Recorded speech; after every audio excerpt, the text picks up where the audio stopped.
So welcome to this week's video. This is going to be a double episode. This is 19 and 20. So in this first one, stage 19, we're going to be working on the first engine, and we have a total of 1,000,000 pieces, and there they all are.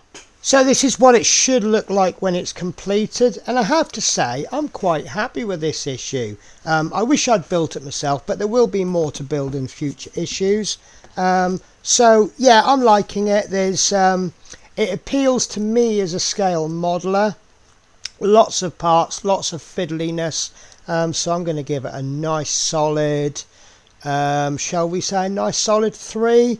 One for the issue, one for the parts look good, and an extra one for appealing to me. So on to issue 20, and we continue the first engine, and there are all of the parts, and there are the completed work, and I do like this. But it's obviously it's dragging the engine out. It's something that does appeal to me, but I'm just going to give it a 2. So this is stage 19, or this is part 19 of the Lancaster. This is actually going to be stage 64, and I'm going to call this a double episode. 2 reasons. Firstly, I'm going to be making 4 propellers. Well, I'm actually going to be making 2, but I'll explain that one later. So I'm going to be making a couple of propellers. And now the Hachette, they call a propeller 1 part. So to do 4 propellers, that's 4 parts.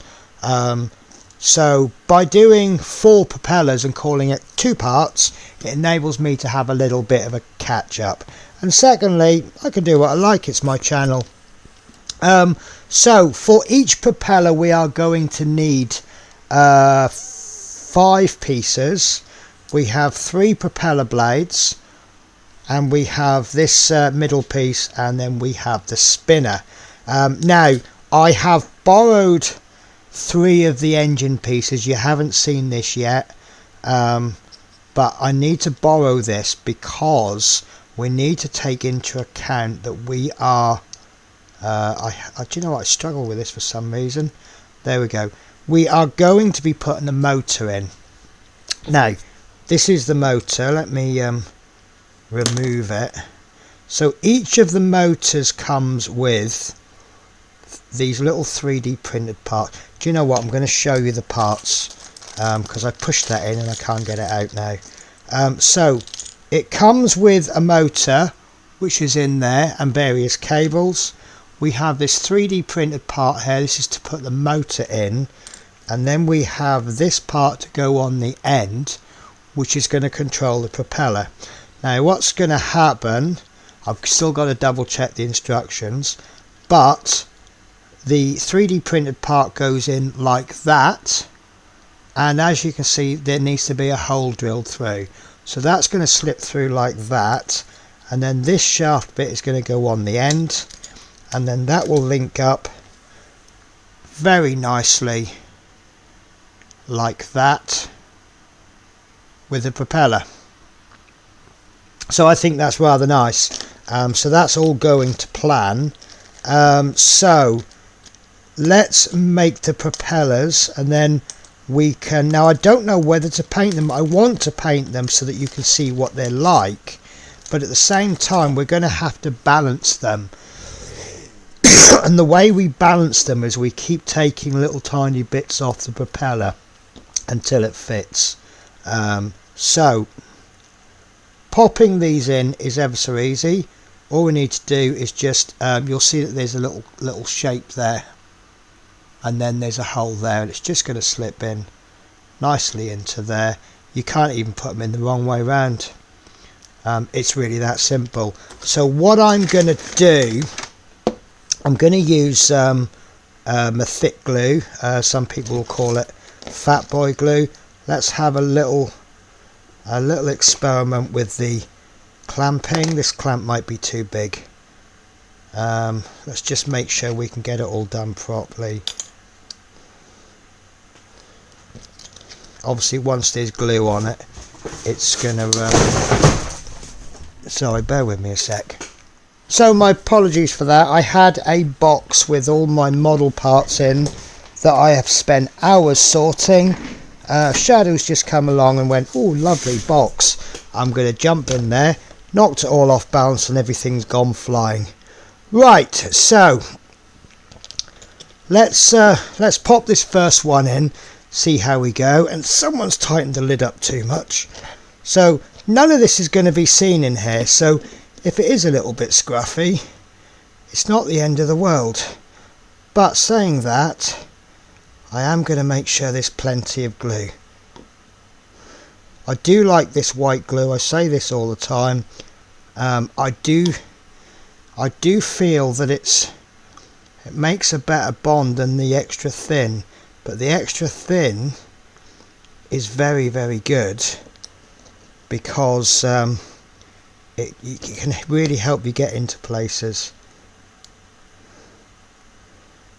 See, I don't want to clamp that if the clamp is going to knock it off balance. No, it's going to knock it off, so I think we're going to have to trust the process. So saying that, that is flat. So I think what we'll do is we'll do alternate ones. We'll do a little bit on this one, then a little bit on that one.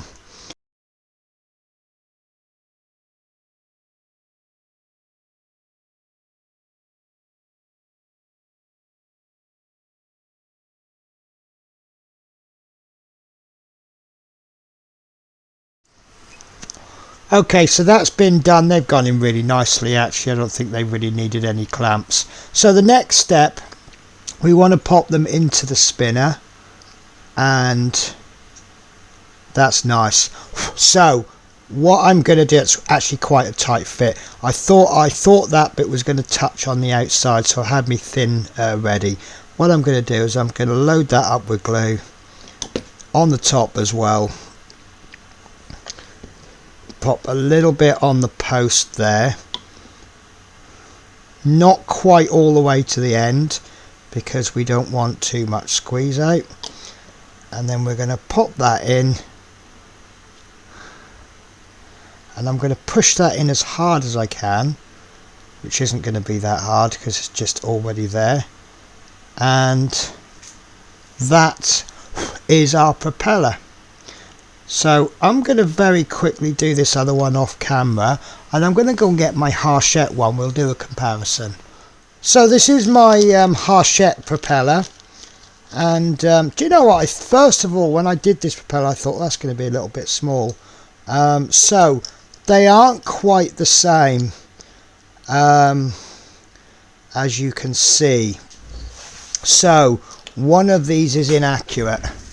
So you can see there's a difference in size between the nose spinners. Let's have another look. So you can see that the Hong Kong one is just slightly fatter, and if we do a comparison on and they're a little bit longer on the rotors. So I think I'm going to stop the video there. I'm going to do a bit of research, and we'll have a look. Yeah, so that's quite interesting. So bear with me. Okay, so I've been on to Google, and as you can see there, the Lancaster's propellers were 13 foot in diameter. 13 foot divided by 32 is 4.75 inches. I wrote it on the back of my hand because I couldn't find any paper. So what I've then done is I've taken the Hachette propeller. Obviously it's got 3 blades, so it's hard to measure the diameter. So what I've done is I've roughly rotated it and made a mark there. And then I've done the same with the Hong Kong. I've placed the propeller in the same place, and I've rotated it on its middle, and it's come to there. So, moment of truth, I haven't done this yet, guys. I don't know how this is going to be. So let's have a look. Oh, that is interesting. So 4.75 is there. So in actual fact, oh, I've gone out of focus, guys, I'm so sorry. Right, so if I measure that, you can see that one is 4.5 inches, just short of 4.5 inches, and one is 5 inches. Now that says to me that they're both wrong, but hang on, I'm going to give it to Hong Kong, because the Hachette is just less than 5.5, and the here we go. It's just where it's about 5.5. No, it's about 50-50. They're both wrong. This is actually too small, and this is too big. How about that, guys? Right, over to the spray booth. So, nothing that you have never seen before. I will be priming these with AK Interactive Grey Primer. And as usual, we're going to do 3 nice little layers. We're going to do a little dusting layer, and then we'll do a covering layer, and then we'll do a wet layer, and then we wait for that to dry. So this is the point where I'm going to make a lot of people confused. Also, I'm taking a gamble because this is something I've never done before. I have heard that the best way to apply yellow is to actually pop some pink down underneath. Now in this particular case, I've chosen Warpaint's Pink Potion. You can choose any pink you like, and I've decided to go for a colour that would probably be best described as ballet pink. So we are going to finish the painting up with AK11044 yellow, and we're just going to spray the tips of the propellers. Now I have gone too far down with the yellow, and this is because if we go too far we can bring it back with the black, and I think it's going to be far easier to go black over yellow than it will yellow over the black, and just spray them until you get a nice coverage. So this is dried but not cured, and I'm actually really happy with that result. That is a really vibrant yellow. As I said while I was spraying it, the theory of putting a pink underneath it is something that I've read, but I've never actually done. This is the first time I've done a pink underneath a yellow. Now I'm going to make you all go, what? I'm going to leave it there. The reason I'm going to leave it there is once we actually attach this to the engine, and we'll need to balance it. What's going to happen is it's going to spin round on the motor. That's obvious. I really want a stick, but I'll be fine. So what's going to happen is if it's not balanced, it's going to go like that. Now the way you balance it is, if one of those props is heavier, once the engine stops running, the heavy one will drop to the bottom. And what you then need to do is just sand a little tiny bit off, then run it again, and then maybe this one will be heavier and that will drop. So obviously by keep sanding little bits off, it's going to remove all the black paint, and it's going to need painting anyway. So I cannot see the point in painting these until after we've balanced them. So with that in mind, we are about to go over to the costings, and then once that's done, that will be the end of the video. We will return next week with the Navigator. Now the Navigator, just like this one, I'm going to call a double episode. Now I feel like I'm cheating by calling 4 propeller blades 2 episodes, but if Hachette can do it, why can't I? That was a really simple one to do. The hardest bit really was I was having problems with the airbrush, and I was fighting that, but you know, that's the way it goes. So over to the costings, and then I'll see you next week. I'm sorry, one other thing before I go. I was just preparing to put this away.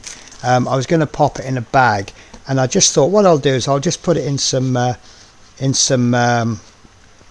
kitchen roll. It should be alright because it's had a layer of varnish over the top, so that should protect it. However, doesn't hurt to give it extra protection, does it? So I'm just gonna, in fact I didn't really need that on there. So I'm just gonna just wrap it in kitchen roll, and what could possibly go wrong? So on to the cost comparison. So for stage 19 we have a cost of £10.99 for the Hachette, bringing the total to £544.15 difference. We gave it a rating of 3. Now for the propellers on this one, I gave a rating of 2, mainly because I did want to give it a bit more. I did like the propellers, and the fact that I tried out that pink for the first time underneath the yellow, that I really did enjoy that.